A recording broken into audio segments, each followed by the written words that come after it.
भारत की अर्थव्यवस्था कैसी है? तो भारत की जो अर्थव्यवस्था है वे है मिश्रित अर्थव्यवस्था है भारत की। मिश्रित अर्थव्यवस्था से क्या अर्थ होता है? तो मिश्रित अर्थव्यवस्था का अर्थ होता है कि सार्वजनिक एवं निजी क्षेत्र का साथ साथ होना, ये होता है मिश्रित अर्थव्यवस्था का अर्थ। आर्थिक दृष्टि से भारत कैसा देश है? तो आर्थिक दृष्टि से भारत विकासशील देश है। आर्थिक वृद्धि का आधार क्या होता है? तो आर्थिक वृद्धि का जो आधार होता है वे होता है उत्पादन। उत्पादन का सबसे गतिशील कारक कौन सा होता है? तो उत्पादन का सबसे गतिशील कारक होता है पूंजी। भारतीय अर्थव्यवस्था के प्राथमिक क्षेत्र में क्या आता है? तो भारतीय अर्थव्यवस्था का जो प्राथमिक क्षेत्र है उसमें आता है कृषि। भारतीय अर्थव्यवस्था के द्वितीयक क्षेत्र में आते हैं, तो भारतीय अर्थव्यवस्था के द्वितीयक क्षेत्र में क्या आते हैं? उद्योग, बिजली एवं निर्माण कार्य ये आते हैं। व्यापार, परिवहन, संचार एवं सेवा भारतीय अर्थव्यवस्था के किस क्षेत्र में आते हैं? तो व्यापार, परिवहन, संचार एवं सेवा भारतीय अर्थव्यवस्था के तृतीय क्षेत्र में आते हैं, यानी तीसरे क्षेत्र में आते हैं। अर्थशास्त्र का जनक किसे कहा जाता है? तो अर्थशास्त्र का जनक एडम स्मिथ को कहा जाता है। लगातार बढ़ती कीमतों की प्रक्रिया कहलाती है, तो लगातार जो बढ़ती कीमतों की प्रक्रिया क्या कहलाती है? मुद्रास्फीति कहलाती है। बंद अर्थव्यवस्था का अर्थ होता है, बंद अर्थव्यवस्था का अर्थ होता है आयात और निर्यात बंद। सर्वोदय योजना के संस्थापक कौन थे? तो सर्वोदय योजना के जो संस्थापक थे वे थे जयप्रकाश नारायण। भारत में सर्वप्रथम राष्ट्रीय आय का अनुमान किसने लगाया था? तो भारत में सर्वप्रथम राष्ट्रीय आय का जो अनुमान है वे दादा भाई नौरोजी ने लगाया था, और ये एग्जाम में काफी बार आ चुका है, तो ये काफी इंपॉर्टेंट क्वेश्चन है।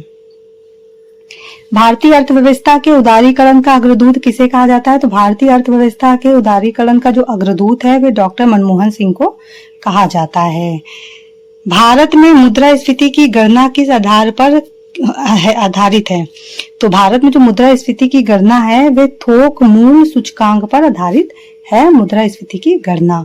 भारतीय अर्थव्यवस्था में कौन से क्षेत्र की हिस्सेदारी सकल राष्ट्रीय उत्पाद में सबसे अधिक है? तो तृतीयक क्षेत्र की जो है हिस्सेदारी सकल राष्ट्रीय उत्पाद में सबसे अधिक है। राष्ट्रीय ग्रामीण विकास संस्थान कहाँ स्थित है? तो राष्ट्रीय ग्रामीण विकास संस्थान हैदराबाद में स्थित है। भारत की मौद्रिक नीति को कौन सी संस्था नियंत्रित करती है? तो भारत की जो मौद्रिक नीति है उसको कौन सी संस्था नियंत्रित करती है? तो भारतीय रिजर्व बैंक नियंत्रित करती है। भारत में प्रथम निश्चित पूंजी बैंक कौन सा है? तो भारत में प्रथम निश्चित पूंजी बैंक जो है ये बैंक ऑफ हिंदुस्तान है।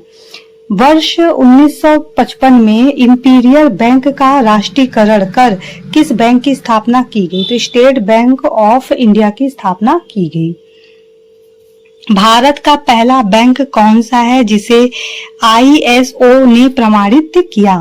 ISO ने जिसे प्रमाणित किया था, भारत का ऐसा पहला बैंक कौन सा है? तो केनरा बैंक है जिसे ISO ने प्रमाणित किया। मंदाडिया व तेजड़िया शब्दावली किससे संबंधित है? तो किससे संबंधित है ये संबंधित है शेयर बाजार से। भारत में बेरोजगारी की समस्या मूलतः किस प्रकार की है? तो भारत में बेरोजगारी की समस्या है संरचनात्मक। भारतीय विदेश व्यापार संस्थान कहाँ पर स्थित है? तो भारतीय विदेश व्यापार संस्थान नई दिल्ली में स्थित है। मुद्रा वह है जो मुद्रा का कार्य करे, यह परिभाषा किस अर्थशास्त्री द्वारा दी गई है? तो यह परिभाषा वॉकर के द्वारा दी गई है। मेक इन इंडिया अभियान भारत को क्या बनाने के लिए शुरू किया गया है? तो मेक इन इंडिया अभियान जो भारत को विनिर्माण हब बनाने के लिए शुरू किया गया है। अर्थशास्त्र में ग्रेशम नियम का संबंध किससे है? तो अर्थशास्त्र में जो ग्रेशम नियम का जो संबंध है वे मुद्रा के संचालन से है। उपभोक्ता की बचत का सिद्धांत किसने दिया? तो उपभोक्ता की बचत का सिद्धांत जो है अल्फ्रेड मार्शल ने दिया था। बिग पशु सिद्धांत किसके द्वारा दिया गया? तो बिग पशु सिद्धांत जो है ये दिया गया था रडान के द्वारा। भारत में सर्वाधिक शहरीकरण वाला राज्य कौन सा है? तो भारत में सर्वाधिक शहरीकरण वाला राज्य है महाराष्ट्र राज्य।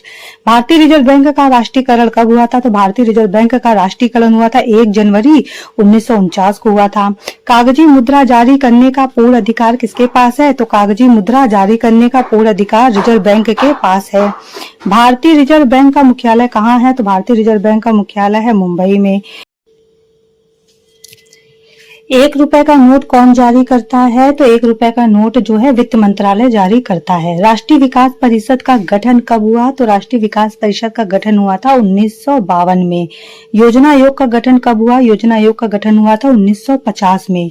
भारत का आयात निर्यात बैंक कौन सा है? तो भारत का आयात निर्यात बैंक जो है एक्सिम बैंक है। मुद्रा स्वयं का निर्माण करती है, यह कथन किसका है? तो का कथन है कि मुद्रा जो है वे स्वयं का निर्माण करती है। भारत की राष्ट्रीय आय का प्रमुख स्रोत क्या है? तो भारत का राष्ट्रीय आय का प्रमुख स्रोत है सेवा कर। सस्ती मुद्रा का अर्थ होता है ब्याज की दर कम होना, ये होता है सस्ती मुद्रा का अर्थ। नरसिम्हा समिति का संबंध किससे है? तो नरसिम्हा समिति का संबंध बैंकिंग सुधार से है। करेंसी नोट प्रेस कहाँ पर स्थित है? तो करेंसी नोट प्रेस जो है ये नासिक में स्थित है। संरचनात्मक बेरोजगारी का प्रमुख कारण क्या है? तो अपर्याप्त उत्पादन क्षमता है। भारत के प्रच्छन्न बेरोजगारी समानता कहाँ दिखाई पड़ती है? तो भारत के जो प्रच्छन्न बेरोजगारी है कृषि में दिखाई पड़ती है। भारत का पहला मोबाइल बैंक कहाँ पर स्थापित किया गया? तो भारत का पहला मोबाइल बैंक जो है ये खरगोन मध्य प्रदेश में स्थापित किया गया। भारत में प्रथम पंचवर्षीय योजना कब प्रारंभ हुई थी? तो 1951 में भारत में प्रथम पंचवर्षीय योजना जो है ये प्रारंभ हुई थी और नई दिल्ली में ये प्रारंभ हुई थी और इस पर कृषि पर जोर दिया गया था प्रथम पंचवर्षीय योजना पर। मुद्रा की मात्रा में कमी क्या कहलाती है? तो मुद्रा की मात्रा में कमी मुद्रा का संकोचन कहलाती है। जिस नीति को देश का केंद्रीय बैंक ऋण आत्मक तथा गुणात्मक उपकरणों के माध्यम से लागू करता है उसे क्या कहते हैं? तो मौद्रिक नीति कहते हैं। जब सरकार की आय कम तथा व्यय ज्यादा होता है अर्थव्यवस्था को क्या कहते हैं? तो घाटे की अर्थव्यवस्था कहते हैं। नाबार्ड बैंक का पूरा नाम क्या है? तो राष्ट्रीय कृषि एवं ग्रामीण विकास बैंक ये नाबार्ड का पूरा नाम है। सहकारी साख संगठन का शुभारंभ कब हुआ? तो सहकारी साख संगठन का जो शुभारंभ है ये 1904 में हुआ था। जब किसी आवश्यकता को कीमत समय स्थान से प्रश्न में तो उसे क्या कहते हैं? मांग कहते हैं। मूल्य योजित कर यानी वैट किसकी सिफारिश पर लागू किया गया था? तो चलैया समिति की सिफारिश पर लागू किया गया था। वह दर जिस पर कमर्शियल बैंक भारतीय रिजर्व बैंक से रुपए उधार लेता है उसे क्या कहते हैं? तो उसे कहते हैं रेपो दर। जो अर्थव्यवस्था आर्थिक दृष्टि से पूर्णतया संपन्न होती है क्या कहलाती है? विकसित अर्थव्यवस्था कहलाती है। राष्ट्रीय आय के आकलन के लिए देश में कौन सी संस्था कार्यरत है? तो केंद्रीय सांख्यिकी संस्था जो है ये राष्ट्रीय आय के आकलन के लिए कार्यरत है। दुर्गापुर, भिलाई, राउरकेला के इस्पात कारखाने किस पंचवर्षीय योजना के दौरान स्थापित किए गए थे? तो द्वितीय पंचवर्षीय योजना के दौरान स्थापित किए गए थे जो कि 1956 से 1961 तक था द्वितीय पंचवर्षीय योजना। और द्वितीय पंचवर्षीय योजना में ही उद्योगों पर जोर दिया गया था। प्रथम पंचवर्षीय योजना पे कृषि पर जोर दिया गया था और द्वितीय पंचवर्षीय योजना पर उद्योगों पर जोर दिया गया था। जब उद्योग पर जोर दिया गया था तो फिर कारखाने भी लगाए गए। तो द्वितीय पंचवर्षीय योजना में ही दुर्गापुर, भिलाई, राउरकेला ये इस्पात कारखाने लगाए गए थे। अंत्योदय योजना कार्यक्रम किस वर्ष प्रारंभ हुआ था? तो अंत्योदय योजना कार्यक्रम जो था ये 1977 से 1978 में प्रारंभ हुआ था। राष्ट्रीय विकास परिषद का गठन कब हुआ?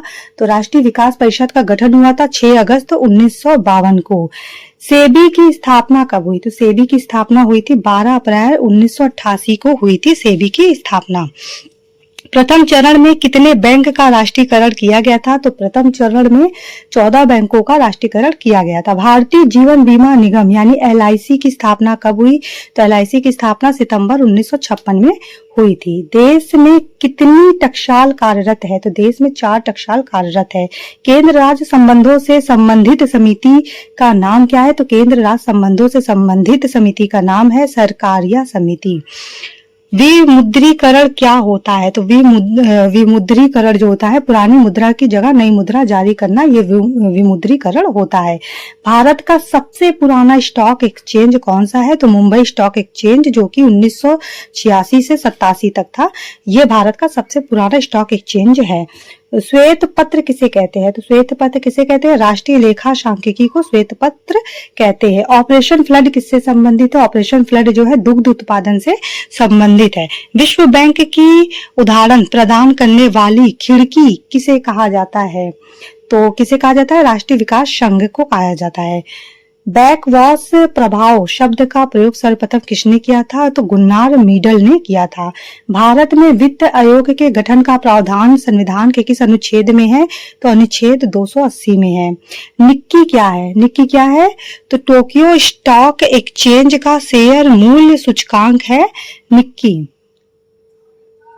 राष्ट्रीय विकास एवं ग्रामीण विकास बैंक यानी नाबार्ड की स्थापना किस समिति की सिफारिश के आधार पर की गई थी? तो शिवराम समिति की सिफारिश पर नाबार्ड की स्थापना की गई थी। कुडनकुलम में नाभिकीय ऊर्जा संयंत्र की स्थापना किस देश के सहयोग से की जा रही है? तो किसके सहयोग से की जा रही है? तो रूस के सहयोग से की जा रही है। कहां पर? कुडनकुलम में। देश में GST का प्रावधान किस संविधान संशोधन अधिनियम के तहत किया जा रहा है? तो 101वां संविधान संशोधन के तहत किया जा रहा है। गुरु शिखर परंपरा परियोजना किसके लिए शुरू किया गया? तो गुरु शिखर परंपरा परियोजना हस्तशिल्पी के लिए शुरू किया गया। गिनी गुणांक का प्रयोग किसके लिए किया गया? तो गिनी गुणांक का जो प्रयोग है आय के वितरण की असमानता की माप के लिए किया गया। भारत के किस राज्य में शिशु मृत्यु दर सबसे कम है? तो केरल में शिशु मृत्यु दर सबसे कम है। सार्वजनिक क्षेत्र से क्या तात्पर्य है? सार्वजनिक क्षेत्र से तात्पर्य है वाणिज्य एवं व्यापार पर सरकार का स्वामित्व। भारत में हरित क्रांति किस मामले में सर्वाधिक सफल रही? तो भारत में हरित क्रांति जो है गेहूं और चावल के मामले में सर्वाधिक सफल रही। ब्याज दर नीति किसके अंतर्गत आती है? तो ब्याज दर नीति मौद्रिक नीति के अंतर्गत आती है। भारत में कर्मचारियों की महंगाई भत्ते की निर्धारण का आधार क्या होता है? तो उपभोक्ता मूल्य सूचकांक होता है। महिलाओं की साक्षरता दर सबसे ऊंची किस राज्य में है? तो किस राज्य में है? तो केरल राज्य में है। भारत वर्तमान में विश्व में चीन के पश्चात दूसरी बड़ी जनसंख्या वाला देश है। विश्व में तीसरी बड़ी जनसंख्या वाला देश कौन सा है? तो अमेरिका है। दूसरी पंचवर्षीय योजना का प्रारूप किस अर्थशास्त्री के आर्थिक मॉडल पर आधारित है? तो किसके आर्थिक मॉडल पर आधारित है? तो PC महालनोबिस के आर्थिक मॉडल पर आधारित है दूसरी पंचवर्षीय योजना जो है। ब्रिक्स विकास बैंक का मुख्यालय कहाँ है? तो ब्रिक्स विकास बैंक का जो मुख्यालय है वे है संघाई में। राष्ट्रीय कृषि एवं ग्रामीण विकास बैंक की स्थापना किस पंचवर्षीय योजना के अंतर्गत की गई थी? तो 6वीं पंचवर्षीय योजना के अंतर्गत की गई थी। अवमूल्यन शब्द का क्या अर्थ होता है? अवमूल्यन शब्द का अर्थ होता है अन्य मुद्रा की तुलना में स्वदेशी मुद्रा को घटाना। दलाल स्टील कहाँ पर स्थित है? तो दलाल स्टील जो है ये मुंबई में स्थित है। रिजर्व बैंक ऑफ इंडिया का राष्ट्रीयकरण कब हुआ? रिजर्व बैंक ऑफ इंडिया का राष्ट्रीयकरण हुआ था 1949 में। भारतीय रिजर्व बैंक की वर्तमान गवर्नर कौन है? तो भारतीय रिजर्व बैंक की वर्तमान गवर्नर है शक्तिकांत दास। 2011 की जनगणना के अनुसार सर्वाधिक घनत्व वाला राज्य कौन सा है? तो सर्वाधिक घनत्व वाला राज्य है बिहार राज्य। 2011 की जनगणना के अनुसार पूछ रहा है। 2011 की जनगणना के अनुसार किस केंद्र शासित प्रदेश में साक्षरता प्रतिशत अधिकतम है? तो लक्षद्वीप में साक्षरता प्रतिशत अधिकतम है। स्टैगफ्लेशन क्या है? मंदी के साथ मुद्रा स्थिति, ये स्टैगफ्लेशन कहलाता है। भारत में गरीबी हटाओ का नारा किस पंचवर्षीय योजना के अंतर्गत दिया गया था? तो 5वीं पंचवर्षीय योजना के अंतर्गत दिया गया था गरीबी हटाओ का नारा। अंतरराष्ट्रीय व्यापार का प्रमुख प्रहरी कौन है? तो अंतर्राष्ट्रीय वित्त निगम है, अंतर्राष्ट्रीय व्यापार का प्रमुख प्रहरी। भारत की विदेशी मुद्रा कोष में सर्वाधिक अंश किसका है? तो भारत की विदेशी मुद्रा कोष में सर्वाधिक अंश जो है विदेशी मुद्रा परिसंपत्ति का है। भारत में गेहूं का सर्वाधिक उत्पादन किस राज्य में होता है? भारत में गेहूं का सर्वाधिक उत्पादन उत्तर प्रदेश राज्य में होता है। राष्ट्रीय विकास बैंक किसका नियंत्रित उपक्रम है? तो राष्ट्रीय आवास बैंक किसका नियंत्रित उपक्रम है? तो भारतीय रिजर्व बैंक का। ओटीसी क्या है? भारत का एक शेयर बाजार है ओटीसी। तो फ्रेंड, मैंने आपको 100 क्वेश्चन करवाए हैं जो कि काफी बार एग्जाम में आए हुए हैं, और मैंने वही क्वेश्चन लिए हैं जो सिलेक्टेड है, जो आपके एग्जाम में आ सकते हैं। तो ये 100 क्वेश्चन जो काफी इंपॉर्टेंट है, बार बार एग्जाम में आए हुए क्वेश्चन है। तो आई होप कि आप लोगों को मेरी वीडियो से थोड़ी हेल्प मिलेगी। अगर वीडियो पसंद आए तो इसको लाइक कीजिएगा, सब्सक्राइब कीजिएगा, दोस्तों के साथ शेयर कीजिएगा। धन्यवाद।